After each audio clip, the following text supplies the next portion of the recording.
So here's the thing. I'm looking at some of the country's finest thugs, and of course, young Mozart in a go-kart over there. People love great bank robbery stories, so let's give them something bold and brazen as to talk about over their lattes.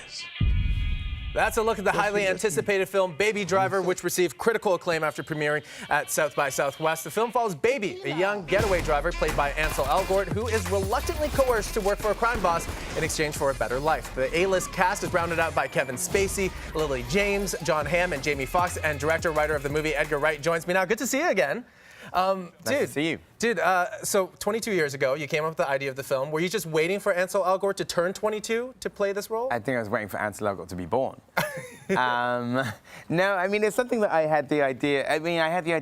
I didn't even know necessarily it was a film, but the idea was born when I was listening to the music, and this particular song that starts the movie. I just started dreaming up this car chase. This song by the John Spencer Blues Explosion. And then that turned into like a whole idea about a getaway driver who is driven by music, that to sort of like pull off these high-speed chases, he has to be listening to the right soundtrack. And that became the movie. So I didn't really, so I've been thinking about it a lot of over the years, Mm-hmm. And you chatted with some getaway drivers, ex-getaway drivers. So what did you kind of learn from their experiences? The getaway drivers do not drive super expensive muscle cars. They tend to drive cars that are not easily missed. So that was one of the things that's in the movie, is that in some of the chases, they're using like kind of commuter cars or family cars. They're not using like super expensive vintage cars. What's fascinating about this movie is it's the editing, it's the music, where, certain sound effects, whether it's the cash or the briefcase closing, that plays into the music. So what was that like? Is that like an extra level of choreography? Is it like choreography when you're directing? And we had a choreographer on set the whole time. So, basically what happens in the movie is in several scenes, like the music is governing what people are doing, and so all of the actors, not just Ansel Elgort, but everybody is doing things in time with the music. So it's really just a dream movie for me of like taking an action movie and sort of setting it to music. What did Ansel bring to the role that was kind of different than what was on the page?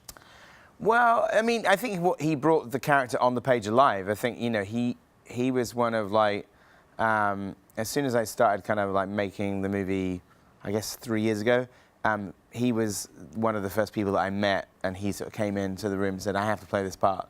So he was something that he vibed to what I'd already written.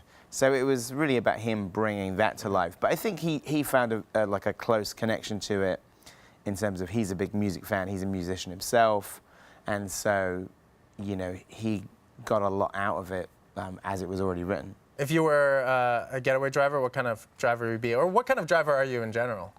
I mean, I'm a bit like Baby. I know the actual car is not always important. Yeah. It's more just the sort of the being on the road and the listening to the music part. So I'm a little bit like Baby. It's not really about sort of a specific sort of vehicle. Yeah. What jam would you need to play? Because in the movie at one point people are going after him. He's just like, nope, wrong song, wrong song. What song would you need? Well, actually, the song that's at the end of that is kind of funny. Is he's looking through the radio to find the perfect driving song, and then he finds a classic rock station that's playing Radar Love, and as soon as that comes on, he hits the accelerator. So let's stick with Radar Love. Oh, fair enough. All right, so this movie, absolutely fantastic. I enjoyed it, but I felt like it was missing one thing that Scott Pilgrim had. And Toronto? Yeah, Toronto, and also this frame right here. So we go way back. Look at me. You weren't in it. Yeah, so this is Scott Pilgrim, which if you haven't seen it, folks, it was directed by Edgar Wright as well. And there's me, and I also made it to this pizza scene as well. And I was the only extra there. Featuring Honest Ed's in the background. Yeah, exactly. Rest in peace. I know, R.I.P. And then finally, I was in the kitchen scene. There you go. There's Aubrey Plaza. And she's clearly really into me being behind her. My head is enormous right there, isn't it? Yes. Yeah, so anyways, next time... We could probably digitally insert you into the Blu-ray. Oh, yes, really, the director's cut. Yes. With one extra, can you imagine that? You'd be playing the part of Kevin Spacey when it comes out on home release. Yeah, we're the perfect double. All right, thank you so much, Edgar Wright, for coming in. Thanks for having me. It's always a pleasure. Nice You're to see you honorary Torontonian. Baby Driver opens in theaters June 28th. We'll be right back. Thanks a lot. Cool. It's kind of crazy, like.